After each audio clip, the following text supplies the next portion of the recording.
Good evening, everyone. I'm glad to see you all here, and also glad for all of the people we have on the live stream. In fact, I suspect that once it started to really rain, there are more people moved to the live stream. So welcome to everyone. We're really glad you're here. Frederic is going to tell you about tonight's performance, but I'd like to say something about Upside Down, which is Beechwood spring season, and we have a music event, which is tonight, and we have an art event, which is on Friday, the 13th, and that is 20 artists are going to be showing their work on this huge screen. I want to tell you about Upside Down.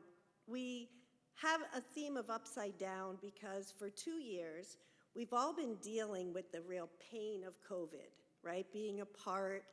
But what Frederic and I have also seen during COVID, Frederic's a musician, I'm an artist, and we work with musicians and artists, and we have seen incredible resilience, reinvention, innovation, and we wanted to celebrate that. So what Upside Down is us celebrating the arts and everything that they have innovated, that the artists have innovated during COVID.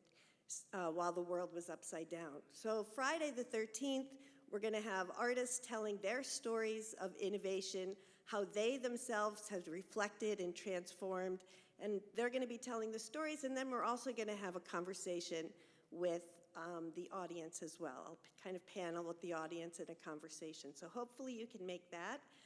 But you're here tonight for this incredible event, and Frederic is going to tell you about that now. Thank you. It's great to see all of you here. I recognize so many of the faces, Beechwood fans.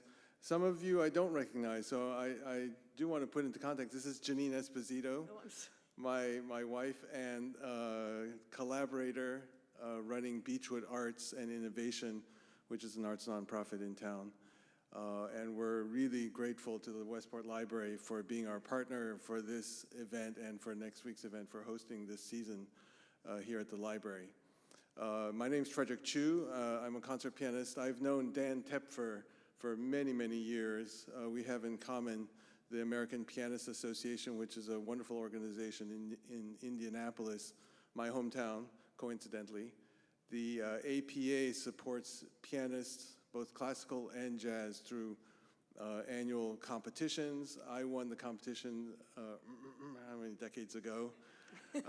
Dan won it maybe 1 or 1.5 decades ago or something like that. We're talking in decades. But Dan, I've heard him in his own compositions. I've heard him in jazz with solo and with an ensemble. I have not heard him play classical straight up, and that's what we're going to have the incredible pleasure of hearing tonight. It's amazing, and I just realized, for some reason it didn't occur to me that this is actually a world premiere live performance.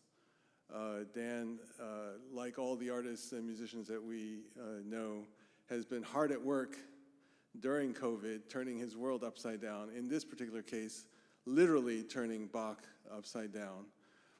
And I didn't realize that those incredible videos that he made of these performances were videos that he shot in his space, and that this is the first time that anybody has gotten a chance to hear this performance in its entirety.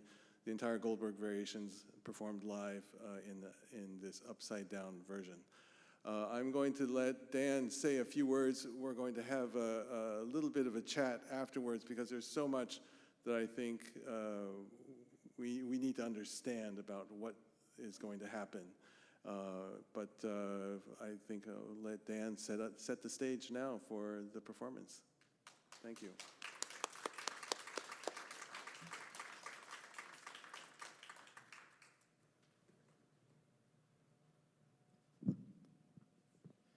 Thank you so much, Frederic and Janine. It's a real pleasure to be here and really exciting to be performing this project for the first time. When the pandemic hit, the first question that I asked myself after multiple concerts were getting canceled, was what can I do right now? What am I able to do while I'm stuck at home that I actually find interesting and engaging? And the first thing that came to mind is this idea of turning Bach upside down. And I just want to say a few words about what I mean by that. So there's this thing in music called inversion. And it really is literally the process of turning things upside down. Anything that goes up goes down when you invert it, and anything that goes down goes up. And it's a very simple process. It's probably one of the first processes that humans used in music. It's certainly ancient. Certainly the ancient Greeks used it. But it has results that I find truly fascinating. In particular, if you take music that is beautifully structured contrapuntally, Bach being the poster child of that, the counterpoint, when you turn it upside down, is preserved, because inversion preserves the building blocks of counterpoint exactly, the building blocks being intervals between notes. Turn it upside down, you still have the same distances between notes, just in the other direction. So the music, when you turn it upside down, still sounds beautifully structured, and you hear that it still makes perfect sense. But the thing that really surprised me is that the harmonic world sounds like we've moved from Earth to Mars. It just gives everything a completely different flavor. And I see it as an opportunity to hear Bach's music, because we're exactly hearing Bach's music here, but to hear it through a different lens. So it's just kind of a freshener, shall we say. What I'm going to do right now is I'm going to be performing the Goldberg Variations as written by Bach. And every time I perform it, I've written programs in my computer that will record exactly what I just played. And then the piano, this is a Yamaha Disklavier, a very special piano that can play all by itself. This piano will then play exactly what I just played. It's the same performance, but inverted, upside down. Okay? And you'll also see that I've written other programs that make visualizations of the music. And all of this is 100% real time. It's 100% live. Nothing's pre-recorded. So it's exciting for me to get to present this to you, and a little bit dangerous, too. Here we go.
You deserve it. Thank you.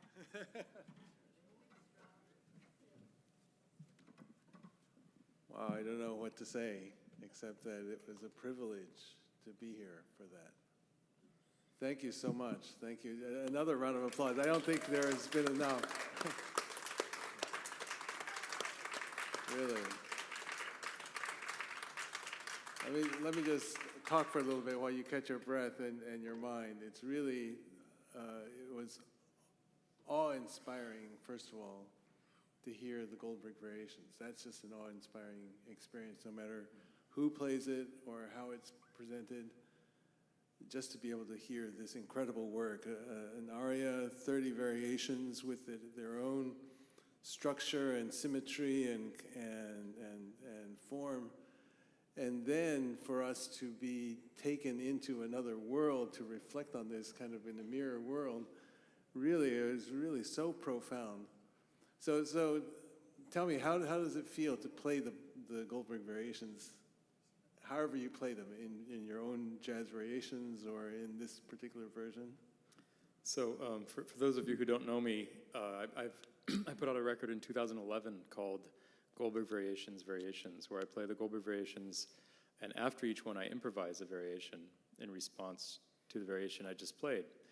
And I react in very specific ways to what Bach is doing. I'll take themes from him, I'll take structural ideas, anything I can get my hands on. And I've been performing this for the last 11 years all over the world,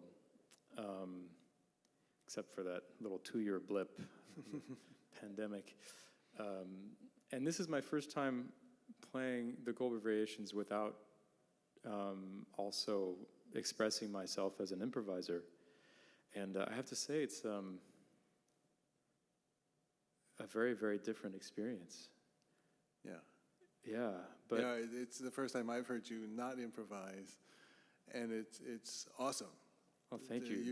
It would have been a great performance without the upside down, just to hear you play it.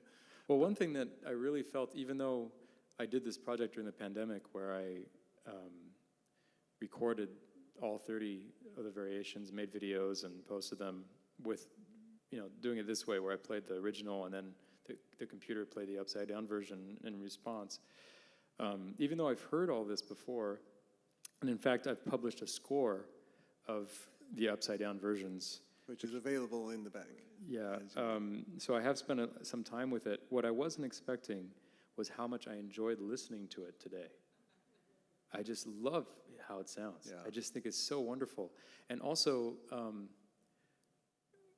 how they build on each other. And just the experience of listening to one and then the other and then another. yeah, and when you're performing, you don't have that time to just listen. I mean, I'm always trying to be present while I'm performing, but you know as well as I do that that's a tall order to be listening in the same way that you would be if you weren't playing at all while you're playing. That's quite difficult. Yeah. So here I am just kind of listening and really enjoying how it sounds in the upside down version. So I wasn't expecting to be so taken with the upside down version. Yeah, you have a little break, but you're not really taking a break. You're just feeding yourself even more for the next one. Yeah, because I had a few times when I didn't record what I just played and all that. So it wasn't a seamless performance, but ultimately, in performing this project, I would want to preserve that amazing kind of emotional arc that the Goldbergs have. And I think in order to do that, I would need to be just as engaged emotionally when the piano is playing as when I'm playing. Totally. No, it's interesting. You played the Goldberg without the repetition. Usually it's structured A, B, and you repeat A, and then you repeat B. In this version, we heard A and B, and then we heard the repeat inverted. So we're hearing the whole thing, but in a slightly different way, and that really was very interesting as well for me, who knows the piece so well. But I think just in general, to have that time to reflect on it as a variation without varying, it's really quite remarkable. Tell me a little bit about the visuals, because that's kind of it's not secondary, but it's not something that we expect necessarily or need with music. But this really added something. And I know that there are lots of little tricks with colors and size and speed and stuff. Tell us just a little bit about how you did that, because I think it'd be fascinating. Yeah, so these visuals are all part of a project that I have called Natural Machines. And this is a project where I've written computer algorithms that improvise with me. Because I don't know if I've mentioned this, but I'm a jazz musician. I mean, that's really what I am. I'm not really a classical musician, even though I love playing classical music, but really my professional competence is as a jazz musician. So Natural Machines is a project where I do free improvisation with these algorithms that I've coded. In fact, if you guys wanted to, I could do a quick demo just to show you what that's like maybe later. Yeah. And for those algorithms, I've written all these different visualizations of the music. And when I did my Bach Upside Down project during the pandemic, I only used very, very simple visualizations because it just didn't feel like I wanted to do something different. But then for today, I thought, if I'm coming all this way, I should bring some variety to the table. I'm glad you did. And so basically I just did this in the last couple of days. I made myself some buttons where I could just choose different visualizations. I think I had about 8 of them, or 7, or 8, I think, 8 different ones. And these are all visualizations from my Natural Machines project, which are intended for specific rules of improvisation. But they all have a kind of an affect. They all have an emotional affect. You know, some of them are spectacular, some of them are very kind of introspective. And so that's what I was trying to do just now is choose appropriate ones for each variation. Some of them are great. The bouncing balls one you put in with the bouncing music, it was wonderful. And then there's a little subtlety I actually added in the train on the way here. This is the wonderful thing about, because I like to say that with this project with Natural Machines, the algorithms, what the computer's doing is just as homemade as my piano playing, because I've written every line of code myself. And so that's the nice thing when you've written the code yourself, is that it's just like you can do whatever you want. So in the train I had this idea, which is that I'm fascinated by Bach's use of the tonal system. He just draws these incredible worlds of harmonic color from within a very strict system. And so you'll notice that there were these colors that stood out in the visualizations, right? Does anybody have an idea of what those were signifying? Frederic figured it out earlier. So the Goldberg Variations, 27 of them are in G major. And not only are they in G major, but they follow the same harmonic progression. So they're really a set of variations on a harmonic structure, the harmonic structure of the aria. And this harmonic progression starts in G major, then it modulates to D major, which is the dominant, and then it goes to E minor, which is the relative minor, and then back home to G major. And what I find interesting when you talk about tonality is the ways in which it leaves the tonal center. So basically all the main colors you would see, those are notes that belong to G major. And then when you saw a note of a different color, that is a note that doesn't belong to G major. And so you could see, generally speaking in the variations, they would start with just this one color. And then he modulates to D, so suddenly you have a C sharp and you have other things. And also he does all kinds of chromaticisms like secondary dominance and all that. And when those things are happening, you see these other colors come out because they don't belong to the key. So I thought that was a kind of a fun detail to add. Visually, it takes us away, just like harmonically, it takes us away from the center and then comes back to it. Right. That kind of coloring gets more and more vibrant, and then all of a sudden it goes back to that original color. It's very, very cool. I think that would be a great thing to have just for normal performances. Yeah. Just to give us a visual cue. People are so visual these days. You know, and this is what I'm looking for in the visuals, because I think visuals with music are extremely dangerous. They run the risk, and you see this often in performance, they run the risk of trivializing the music, of making the music feel like it's background music or film music, and you start getting wrapped up in the visuals and you kind of forget about the music. I think it's very common. Even John Adams, actually, the composer, even writes about this problem in his autobiography. It's a problem that's existed for a long time. Yeah. But I think that if you make the visuals extremely intimately connected with the music, where there's really a one-to-one relationship between the two and they're essentially the same thing, then I think it can augment the music. You can kind of get this synesthetic experience, you know, but it has to be done very carefully. It has to be done, yeah. And I noticed that you somehow, the computer is able to tell like where the lines are going, and you have two lines separating. So we'll have to talk about that. That's my attempt at automating the computer figuring out like what the different lines are. Right. But it's pretty funky. I mean, basically, there's no way of doing it properly except if you like. Well, that's the wonderful thing about humans, and we can do it. Yeah. It's hard for a machine to learn. Well, but if you were just given the notes of the Goldbergs, yes, with your musical sophistication, you could figure out, okay, that voice continues there. You could make out where the voices are and where the separate voices are, but there's a lot of crossing of voices in the Goldbergs. I think if you didn't know the music and you were just given the notes, I think there might be moments when you'd be challenged to figure out exactly what lines go where. Sure. So the computer, at least at this point of my experimentation with it, the computer has a hard time too. Well, I noticed that very much. I appreciated that a lot. I should mention also, you say you're a jazz pianist, but also you studied astrophysics. Yeah, I my thought undergrad. the opening sequence that you had with the kind of stars floating around was very apt. Oh, thanks. I actually, that is not a visualization from Natural Machines. I just added that yesterday, the stars. I felt like I needed something that was really peaceful, you know? Because there are these, you keep coming back in the Goldbergs, you keep coming back to these beautiful ballads that just like, are just super disarming, you know? And I didn't feel like any of the visualizations I had really caught that spirit. So I wanted something really peaceful, kind of ethereal. So I added those stars. So I have two questions to close, and we have to get out of here because we have to close at 9. Number one, have you played, I know you in your score, you have the inverted version, the upside down version. Yeah. Have you played that and played that upside down to get back to the original to see how that sounds? Yeah, I have done that, yeah.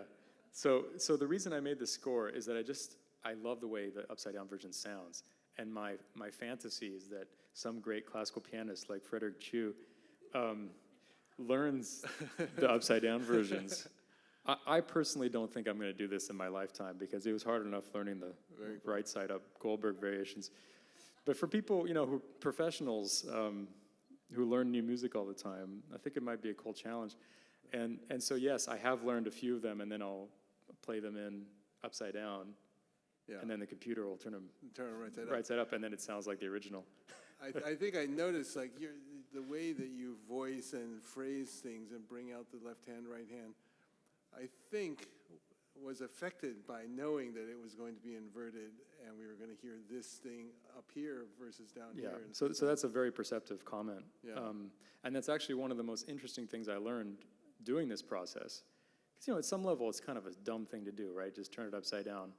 But a lot of profound stuff actually comes out of it. You know, for example, this alternate harmonic universe, but also, as you're saying, it's the most brutal mirror held up to my playing. You know, any mistakes in phrasing in my left hand then become magnified in the right hand because we all pay very close attention to the upper melody. So all these left hand things that you might be able to get away with not playing so great. No, super nuanced in left hand. I was really trying. I was really trying. But it's a great exercise, actually.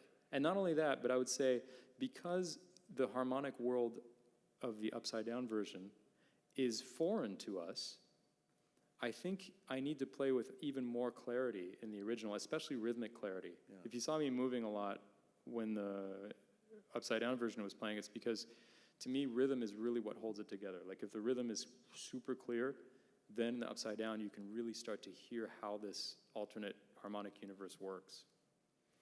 My last question is, have you written an algorithm which will play it backwards? Yeah, and I think that would I can actually do that. Well. I don't think it's that cool, actually. No? It's like you lose the whole storytelling. You know, Bach, is such a master of storytelling, and it's very present in the Goldbergs, but it's also very present in the inventions. But you know, everything he wrote, there's a sense of like, ooh, what's going to happen? And he uses very specific tricks to do that. There are these narrative tricks that he uses in music.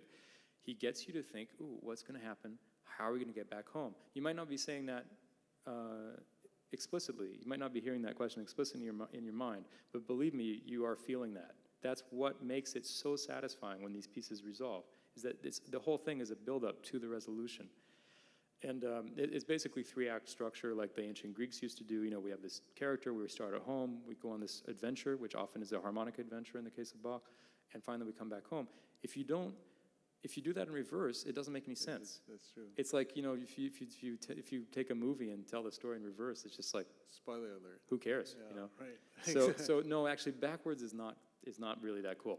But upside down is pretty great. I think. Interesting. Have you tried this with other composers? I think Bach works particularly well with this kind of treatment because he's treating it himself that way. Yeah. But what about Chopin or Prokofiev? Or You know, I haven't tried it with Chopin. Do you want to try? I'll think about it. Yeah, I think Bach is probably going to be the all-time best for this, for the reasons I outlined earlier, and I get into it in the introduction to this score, you know, which is basically because it's all resting on counterpoint, and not only that, but it's extremely symmetrical music, right?